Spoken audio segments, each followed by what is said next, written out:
Di sebuah kampung yang terpencil dan sunyi, ada sebuah rumah panggung tua yang telah lama ditinggalkan.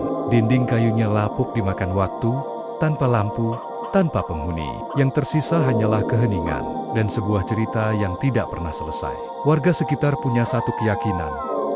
Siapapun yang nekat bermalam sendirian di sana, tidak akan pernah keluar dengan jiwa yang sama lagi. Dan malam ini, aku memutuskan untuk menghabiskan malam terakhirku di rumah itu. Aku tiba tepat saat matahari mulai tenggelam, menyisakan warna jingga di ufuk barat. Saat kakiku menginjak tangga kayu rumah panggung itu, terdengar derit panjang yang mengerikan, seolah menolak kedatanganku.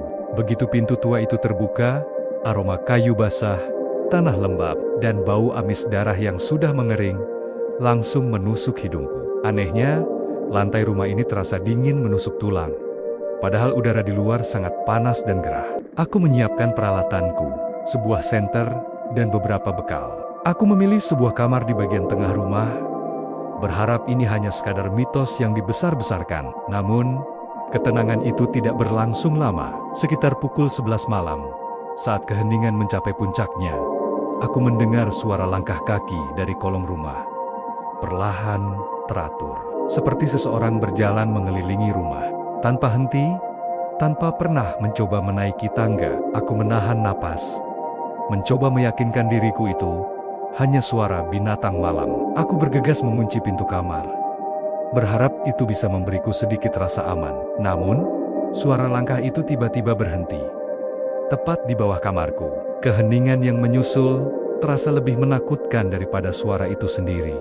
Lalu, di tengah sunyi itu, aku mendengar suara lain. Suara tangisan pelan seorang perempuan, serak, patah-patah, dan penuh keputusasaan. "Ada yang bisa tolong aku?" Suara itu terdengar sangat dekat, seolah berasal dari sela-sela papan lantai. Jantungku berdebar begitu kencang. Aku mengarahkan senterku ke segala penjuru ruangan, tapi tidak ada apa-apa. Lalu tiba-tiba, lup, senter di tanganku mati total. Kegelapan pekat langsung menyelimutiku, dan dalam gelap itulah aku mendengar sesuatu mulai naik ke atas rumah. Bukan lewat tangga, tapi merayap di dinding luar. Aku bisa mendengar kuku-kuku tajam menggores kayu. Semakin dekat, semakin dekat. Lalu, kayu di langit-langit atasku berbunyi, krek, seolah ada beban berat yang sedang bergerak di sana. Dengan tubuh gemetar, aku memberanikan diri untuk berbalik perlahan, dan di sanalah aku melihatnya. Sesosok perempuan berbaju putih kusam berdiri di ujung ranjangku. Rambutnya yang panjang dan hitam menutupi seluruh wajahnya. Tapi yang paling mengerikan, kakinya tidak menyentuh lantai. Ia melayang beberapa senti di atas papan kayu yang sudah lapuk. Dengan suara bergetar yang dingin, ia berbisik padaku. Kalimatnya menggema di seluruh ruangan. "Ini malam terakhirmu, sama seperti malam terakhirku." Seketika, ia mengangkat wajahnya. Aku melihat apa yang ada di balik rambut itu. Mata hitam legam, tanpa bola mata. Mulut yang robek hingga ke pipi, menyeringai dengan cara yang tidak wajar. Ia melayang mendekat, sangat dekat, hingga aku bisa merasakan hawa dinginnya. Lalu ia berbisik tepat di telingaku. "Rumah ini lapar." Aku mencoba berteriak sekuat tenaga, tapi tidak ada suara yang keluar. Tenggorokanku tercekat. Lantai rumah mulai berguncang hebat. Dari celah-celah papan di bawah kakiku, puluhan tangan hitam kurus muncul dari kolong rumah. Tangan-tangan itu langsung mencengkeram kakiku, menarikku dengan kekuatan yang luar biasa. Aku meronta, tapi tubuhku ditarik paksa ke dalam kegelapan di bawah lantai.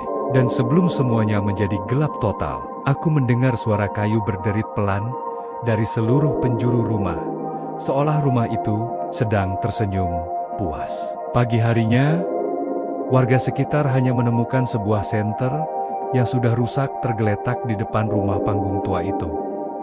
Tidak ada jejak kaki, tidak ada bercak darah, tidak ada tubuh. Aku lenyap tanpa sisa. Dan sejak malam itu, warga mengatakan rumah panggung tersebut terdengar lebih hidup saat malam tiba. Suara tawa, tangisan, dan langkah kaki kini terdengar lebih sering, seolah ada penghuni baru di dalamnya. Jadi, Jika suatu saat kamu mendengar suara kayu berderit di tengah malam, pastikan itu hanya suara rumahmu yang sedang beradaptasi dengan cuaca, bukan sesuatu yang sedang berjalan di bawahmu, menunggumu sendirian. Terima kasih sudah mendengarkan sampai akhir. Jangan lupa like, follow, dan bagikan cerita ini. Karena cerita horor paling seram adalah yang kita simpan sendiri. Tulis di kolom komentar, beranikah kamu menghabiskan satu malam saja di rumah panggung tua itu? Sampai jumpa di cerita berikutnya.